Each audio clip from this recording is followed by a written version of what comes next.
show today.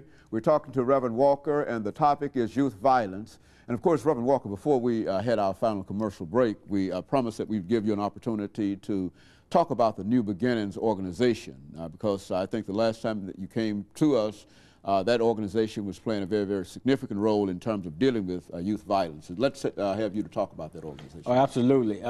Since our last show here, I had been appointed the president of the organization. Like I said, Sharif Mansour, the CEO. I am the president. We have our offices located here in Nashville. We have the main office is in my home, located in my home in South Nashville area at 1513 Ferguson Avenue. And then we have the New Beginnings organization where we meet every Saturday out there. We have a meeting out there, whereas we're teaching different curriculum as helping the men in the organization to grow and to be responsible.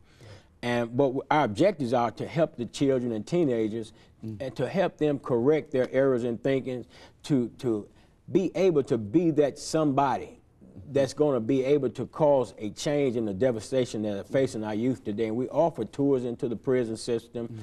We offer rap session with the men of the New Beginning organization, men that have been physically incarcerated. And I emphasize physically incarcerated for 20, 25, and 30 years. And I say physical because these men have freed themselves mentally of their incarceration by virtue of the fact that they have grown within themselves to the point where they're able and willing to give back into society. Some of the things that have been taken away from, that they have taken away from society. Myself being an ex-offender myself, we believe that our personal and collective experiences can help to change and nurture a strong moral standard within our youth today.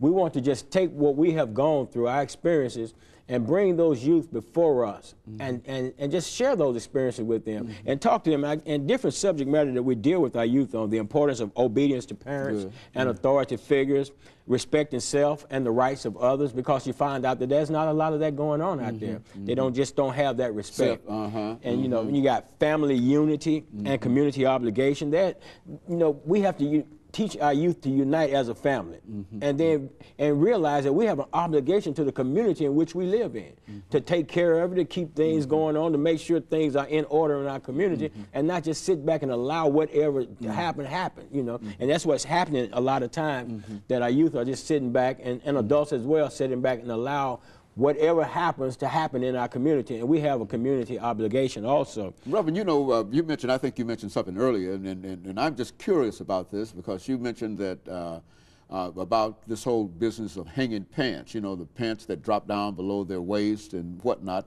Now, since you've been involved with this New Beginnings organization, and et cetera, maybe you might be able to sort of clear this up for us. Now, we're told that that is a habit that comes out of the penal system, and that these young men are really walking around with their pants down and et cetera, trying to emulate what they see in the prison. Now, is that true? I mean, do men dress like that in the prison system or whatever? The men that I deal with out there, New Beginnings, absolutely not. That's what I wanted, because you know they say that they're doing this because it was done in the prison system. They're trying to emulate for whatever reason why you would try to emulate somebody like that. But I was curious about that, and I wanted that to be expressed here. And some of them in the prison will run around like that, would try to run around with their pants down. But the prison system, they don't tolerate it. They don't go for that. You know, they make you pull them pants up. They're not for all of that. So what I'm saying is that they're getting a false signal.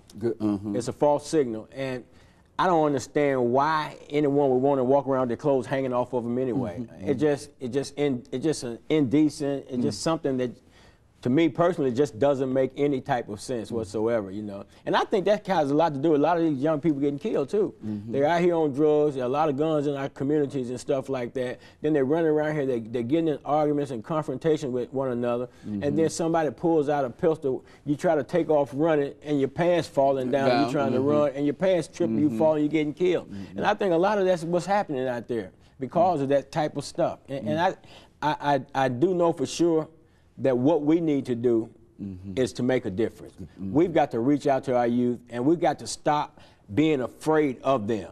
I think a lot of the gun violence, a lot of the things that are causing death out there in our community among our youth are because of fear. They're fearful. I mean, they get a gun because they're afraid. They blow somebody's brains out because they're afraid, and not realizing that that particular thought, that particular action on impulse can cause them to spend the next 51 years of their life in the prison system, if not the rest of their natural life, if not being placed on death row. And it's happening so much. And they're shooting to kill because this is what they're being shown. This is what they're seeing on videos. This is what they're talking about in the streets, and they're thinking that they're living. But we have to get in there and let them know that the life that you're traveling in, it leads to destruction and it leads to death, and you're on the wrong pathway. But if we don't do it, then we're looking down the line into our future that does not exist. Because if you got a lot of people running around here wiping each other out, then where are the people going to be? Very good. And you know, Reverend Walker, let me thank you for that excellent information and coming by and giving us that information today. And as we said before, you were with us earlier dealing with African American youth and incarceration, and we've had an opportunity to see how the New Beginnings organization is growing and the impact that it is having. And I think that, as you indicated earlier, that it's practically free, that there's no real outlay or no real resources that will have to be appropriated in order for you to be able to use the knowledge and the information of those that are incarcerated. And so let me thank you for coming by and giving us that information. And let me encourage our audience to tune in again next week for another informative edition of Comments. Thank you and good morning.